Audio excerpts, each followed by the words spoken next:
بسم اللہ الرحمن الرحیم۔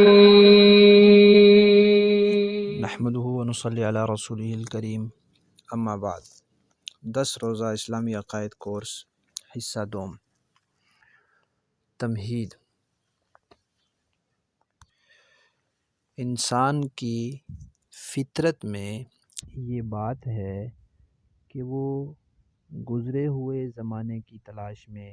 بھی رہتا ہے اور آنے والے وقت کی معلومات میں بھی دلچسپی رکھتا ہے۔ کوئی اپنی ذات کے بارے میں، بعض چھوٹے بچے بھی بعض اوقات پوچھ لیتے ہیں کہ ہم کیسے پیدا ہوئے، ہم آئے کیسے دنیا میں، اور آنے والے وقت مستقبل کے بارے میں بھی بعض اوقات بچے سوال کر لیتے ہیں کہ جو لوگ فوت ہو جاتے ہیں وہ پھر کہاں چلے جاتے ہیں۔ تو انسان کے اندر یہ ایک فطری چیز ہے کہ وہ ماضی کی فکر اور آنے والے وقت یعنی مستقبل کی فکر رکھتا ہے۔ کوئی اپنی ذات کے بارے میں رکھتا ہے، کوئی پھر اپنے خاندان کی بھی رکھتا ہے، اور کوئی پورے عالم کی سوچ، بھئی یہ عالم کہاں سے بنا، یہ وجود میں کیسے آیا، اور مستقبل اس کا آخری انجام کیا ہے،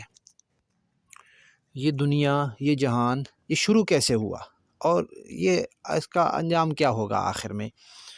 اسی طرح انسان دنیا میں بہت سی چیزیں دیکھتا ہے، تو جو بھی چیز سامنے آتی ہے اس کا مقصد معلوم کرنا انسان کی فطرت میں ہوتا ہے کہ بھئی یہ چیز ہے، اس کا کیا کام ہے، یہ کس لیے بنائی گئی ہے، اس کا کیا مقصد ہے۔ تو سب چیزوں کے بارے میں انسان کو یہ معلوم ہوتا ہے کہ یہ چیزیں انسان کے فائدے کے لیے بنائی گئی ہیں کہ یہ انسان کے کام آئیں، لیکن خود انسان کا وجود کس مقصد کے لیے ہے، یہ بھی تو ایک سوال ہے۔ اب یہ جو سوال ہیں کہ اس جہان کا آغاز کیسے ہوا اور اس کا آخری انجام کیا ہوگا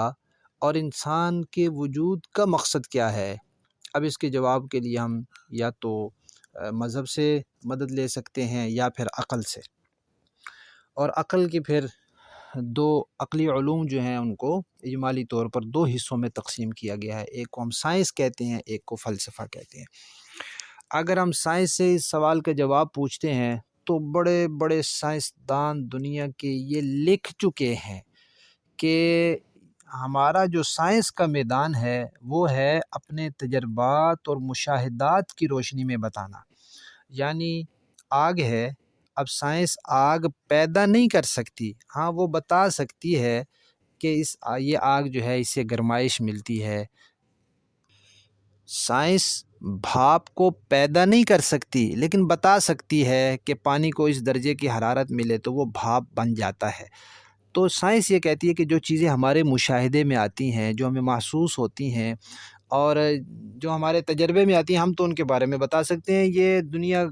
کب بنی اور آخری انجام کیا ہوگا اور انسان کا مقصد کیا ہے، یہ غیب کی چیزیں ہیں، یہ ہمارے دائرۂ اختیار میں نہیں ہے، ہم اس میں ایک قدم بھی نہیں چل سکتے، سائنس نے ہاتھ کھڑے کر دیے ہیں۔ دوسری طرف ہیں فلسفے والے۔ اچھا، جب فلسفے والوں سے پوچھا گیا اس سوال کا جواب تو انہوں نے ایسے ایسے جواب دیے جو ہم اگلے عنوان میں پڑھیں گے کہ انسان کی عقل حیران ہو گئی کہ ایک عقل مند انسان بھی بھلا یہ بات کر سکتا ہے۔ تو جو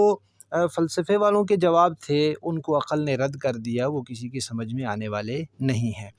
تو باقی رہا صرف مذہب۔ تو ان سوالوں کے جواب پھر مذہب سے ہی مل سکتے ہیں اور مذہب سے ہی ملتے ہیں۔ اب مذہب جو ہوتے ہیں، جتنے بھی مذاہب ہیں ان میں 2 چیزیں ہوتی ہیں، ایک ہوتی ہیں اصولی چیزیں یعنی ان کے عقیدے کہ جن کا تعلق دل سے ہوتا ہے کہ دل میں یہ عقیدہ رکھنا ہے کہ یہ چیز ہے، یہ نہیں ہے، اور ایک ہوتے ہیں ان کے فرعی چیزیں، شاخیں، عملی احکامات کہ یہ کام کرنا ہے، ایسے کرنا ہے، ایسے نہیں کرنا۔ تو جو صحیح اور غلط، حق اور باطل کی پہچان ہوتی ہے وہ عقائد سے ہوتی ہے۔